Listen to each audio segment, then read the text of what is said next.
Hello friends and welcome to my channel. Well, today we're going to work on the Fort Worth Fabric Studio Glow and Behold Autumn Mystery Project. And today we're going to make a sunflower block. Actually, we're going to make 3 of them. So I made one ahead of time just to show you guys what we're working on. And we're going to do one of these together and then you'll do the other one on your own. This block is a little bit more complicated than last week, so this will be a little bit of a longer video, although not hard, just a few more steps. So let's get started.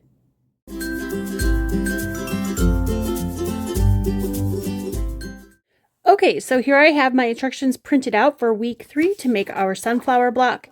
And the very first thing we're going to do is we're going to take all the rectangles, with the exception of 4 of these guys, because that's going to be a background, but you're going to use some of the background rectangles. And we're going to add the background squares to the yellow pieces, and then we're going to use the yellow squares to the background rectangles. Now there's 4 of each of these per block, so 4, 4, 4, 4. I'm just doing one set of them with you guys just to save some time.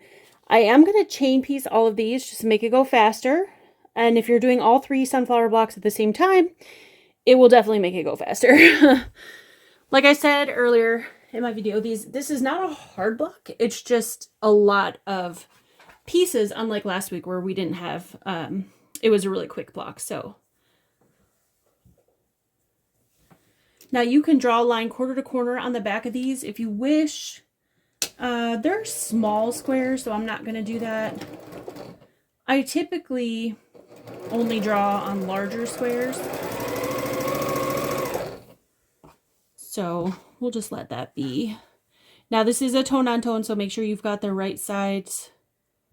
You want to put right sides together, so make sure you've got the right side. Sometimes it can be hard to tell. If you look at it in a light, it's a little bit easier.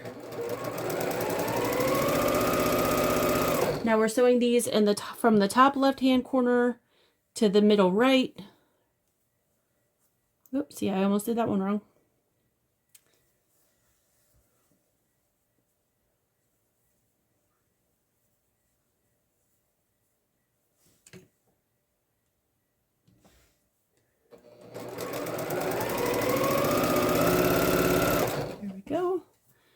And then we have our background rectangle with our yellow piece. Now this one is going to go a different direction. This one's on the bottom instead of on the top.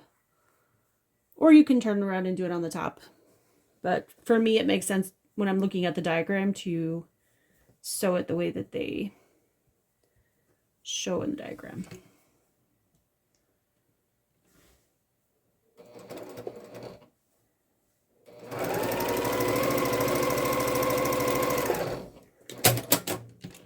Okay, so I'm going to snip those apart, and if you've chain pieced all of these, you've got a whole big long pile. And then we're going to trim these 1/4 inch away from the sewn line, which I'm just going to go ahead and use my scissors to make it quicker.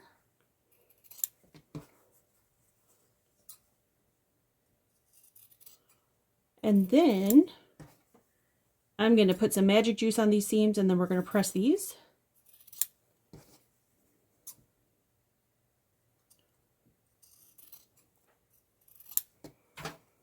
Okay. And I'm going to give them a finger press first. I just like to kind of bend it to my will before I go ahead and try to press it at the ironing station. All right, I'm going to give these a press and we'll come back and we'll sew all these together. Okay, I've got all these pieces nice and pressed. So the next thing we're going to do is we're going to put the small yellow square and the background square together. And then we're going to sew a background rectangle onto the white, or the background rectangle with the yellow square that we already made in step 1. So let's go ahead and do that.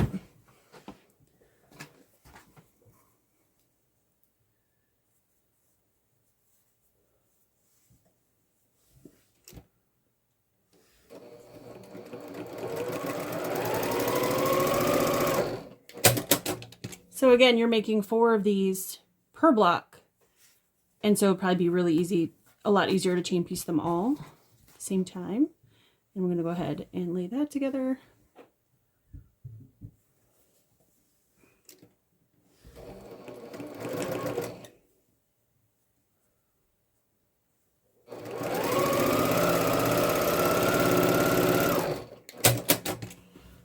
And we'll give these a quick press.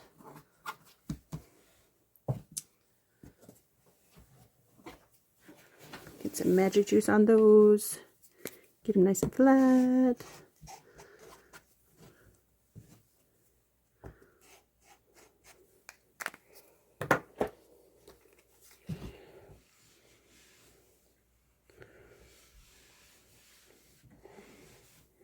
That one.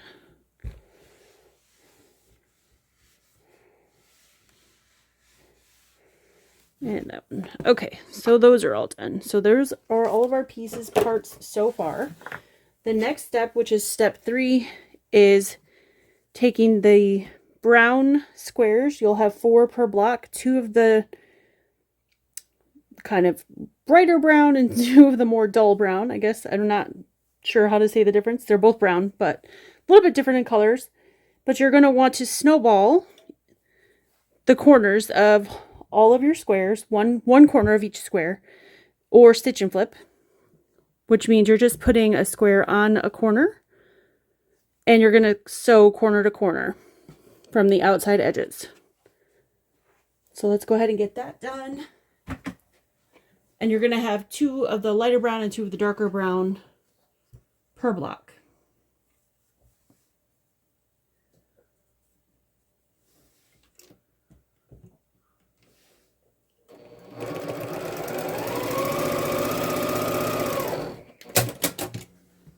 That one.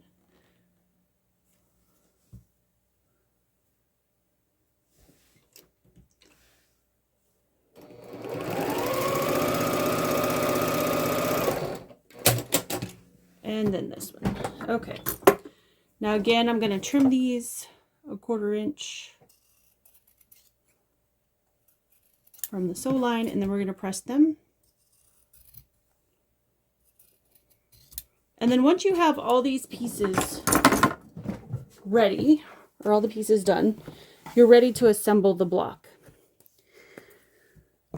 Now it shows on the paper to assemble this block in rows, which, to be honest with you, I did not pay attention to that, and I should have when I assembled this block. So I kind of did this my own way.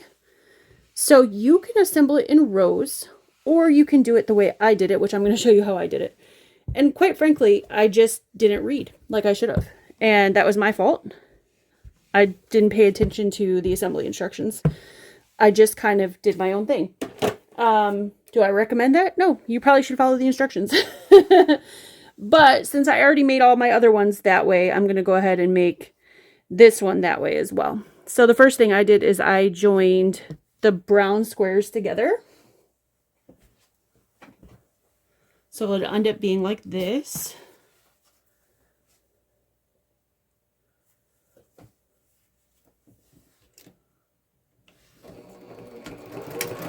And you'll have to join these together even if you're doing it by row. So you can go ahead and do that. I pressed towards the same fabric. So I pressed towards this fabric. So I'm going to press towards that one again. That way when I put them together, they're going to nest up very nicely.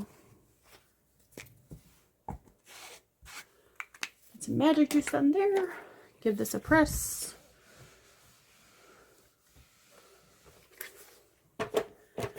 And then the next thing I did is I sort of built this block sort of like a star block, where I had the center and then I added the sides and then I added the top and bottom. So I'm going to go ahead and sew this piece together and then press it, and then I'll show you what else I did. Okay, so I have my centerpiece together, and like I said, this is all my fault because I didn't pay attention to the instructions, so make sure you read your instructions. So I made this kind of like you do a star block, where you make the center, and then I sewed all the pieces in the correct order that they show in the instructions. So I'm going to put the 2 sides on first, and then the top and bottom piece, I added these extra little side pieces that we made. So that's going to be the top and the bottom. Now, the way the instructions tell you to do it is so this row, then this row, then this row, and then this row. And that actually makes a lot more sense. But my brain went to like star block. So that's why I did it this way. So I'm going to put all these together and then I'm going to press this block and I'll come back and show it to you all finished. Well, I hope that was helpful to you and that you enjoyed that. I love sewing with you guys, so thanks for being here with me. I'm going to show you my blocks again. Those are my sunflowers. I did the one with you guys. I did the one before, and I have one more to make yet, so I'm going to get to work doing that. And then next week, we will come back and put this all together, and we'll be done. Yay! Well, thanks for sewing with me again. I hope you have a wonderful day. Stay safe and happy sewing. Bye!